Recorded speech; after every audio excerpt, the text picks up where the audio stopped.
नमस्कार बंधुरा welcome back to my channel Bengali special रान्ना। आमी अनन्या आज के तुम्हारे सामने हाजिर होयेछि नतून एक मजादार रेसिपि निये बेगुन भर्ता। तो चलो शुरू करा जाक। एखाने आमी देखो दुटो मीडियम साइजेर बेगुन निये नियेछि। एबारे बेगुनगुलोके आमी ठीक एरकम मिडिल थेके केटे केटे नेब।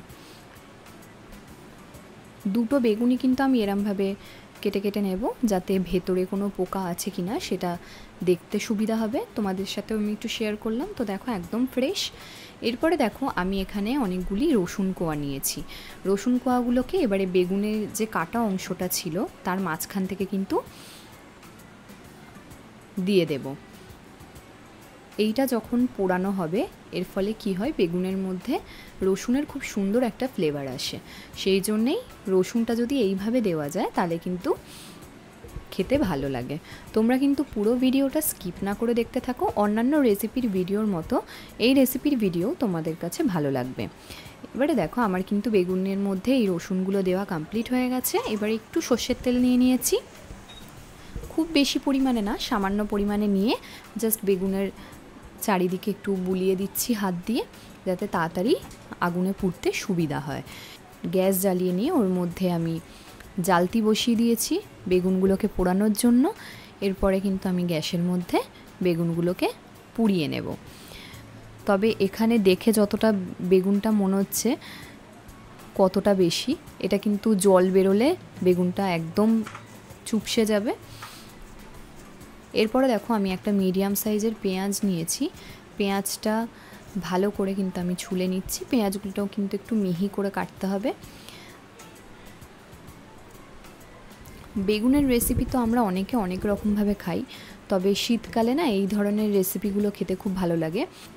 এবারে দেখো পেঁয়াজটাকে কিন্তু খুব ভালো করে আমি মিহি করে কুচিয়ে নেব।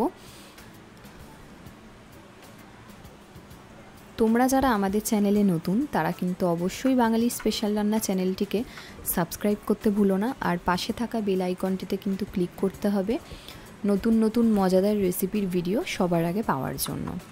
আর তোমাদের যদি কোনো রেসিপি আমাদের চ্যানেল থেকে জানার থাকে তাহলে কিন্তু কমেন্ট করে জানিও যে তোমরা কী ধরনের রেসিপি দেখতে চাইছো। আমরা চেষ্টা করব সেই ধরনের রেসিপি তোমাদের সঙ্গে শেয়ার করার। এখানে দেখো আমার কিন্তু পেঁয়াজগুলো কুচিয়ে নেওয়া কমপ্লিট হয়ে গেছে। আমি কিন্তু একটা প্লেটের মধ্যে পেঁয়াজ কুচিগুলো তুলে নিলাম। এরপরে আমি 4 থেকে 5টা কাঁচা লঙ্কা নিয়ে নিয়েছি। ঝালটা তোমরা তোমাদের পরিমাণ বুঝে দেবে, তবে একটু ঝাল ঝাল হলে খেতে ভালো লাগে। আর আমরা না এই পেঁয়াজের পরিমাণটা একটু বেগুন ভর্তায় দিতে বেশি ভালোবাসি, একটু বেশি, কারণ খেতে টেস্ট হয় সেই জন্য। এরপরে দেখো কাঁচা লঙ্কাগুলোও কুচিয়ে নেওয়া কমপ্লিট হয়ে গেছে। এবার একটা টমেটো নিয়ে নিয়েছি। টমেটোটা এতটাই মানে পাকা ছিল যে ঠিক মতো কাটাও যাচ্ছিল না, এরকম গলে যাচ্ছিল, তাও ছুরির সাহায্যে যতটুকুনি পারা যায় আর কি।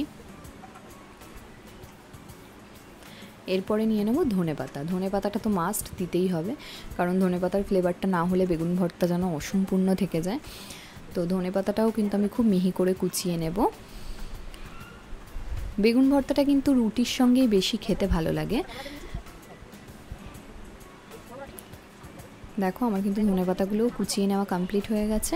আমি কিন্তু প্লেটের মধ্যে তুলে নিলাম। এবারে আমার বেগুনগুলো আমি পুড়িয়ে নিয়েছিলাম, বেগুনগুলোকে কিন্তু ছাড়িয়ে নিচ্ছি। খুব গরম থাকার কারণে আমি একটু অপেক্ষা করিনি, নামানোর সাথে সাথেই আমি বেগুনের এই চোকলাগুলো ছাড়াতে লেগে গেছিলাম। তোমরা দেখে বুঝতে পারছো গরম একটা ধোঁয়া উঠছিল। তো যাই হোক আমি ভালো করে ছাড়িয়ে নিয়েছি চোকলাগুলো। আর ছুরির সাহায্যে কিন্তু আমি এরকমভাবে ঘেটে নিচ্ছি। কেন? কারণ রসুনের কোয়াগুলো যে তোমরা দেখতে পাচ্ছ এর মধ্যে দেওয়া আছে সেটা কিন্তু হালকা একটা সেদ্ধ হয়, তো ছুরির সাহায্যে এরমভাবে করে নিলে সুবিধা হয়। এর ফলে কি হয় রসুনগুলোও কিন্তু কুচানো হয়ে যায়। এরপরে দেখো কড়াইয়ের মধ্যে সর্ষের তেল দিয়ে দিয়েছি। এবারে পেঁয়াজ, টমেটো, কাঁচা লঙ্কা যে কটা কুচিয়ে রেখেছিলাম সেটা কিন্তু পেঁয়াজের মধ্যে এই তেলের মধ্যে অ্যাড করে দেবো।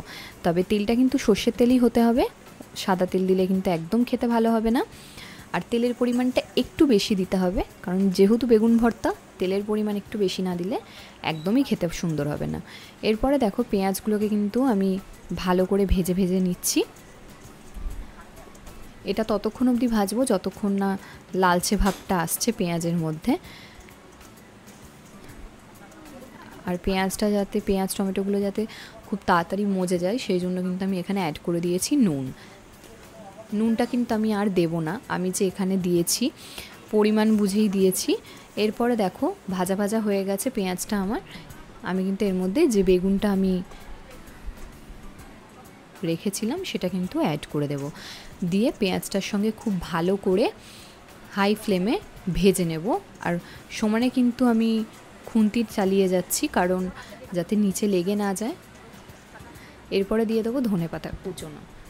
ধনেপাতা কুচোনোটা দিয়ে আমি ভালো করে নাড়াচাড়া করে নেব। বেগুন ভর্তাটা পরিমাণে অল্পই বানিয়েছিলাম, যেহেতু বাড়িতে আমি আর আমার হাজব্যান্ড ছিলাম সেই কারণে, তো এটার জন্য তোমরা কিছু মনে করো না।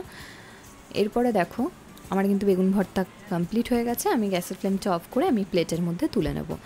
আশা করব তোমাদের এই রেসিপিটা ভালো লাগবে, আর ভালো লাগলে কিন্তু বাড়িতে অবশ্যই ট্রাই করতে হবে। ট্রাই করে কেমন লাগলো আমাদেরকে কমেন্টে জানাতে হবে। ভালো লাগলে লাইক শেয়ার কমেন্ট করতে ভুলো না। টাটা, থ্যাংক ইউ।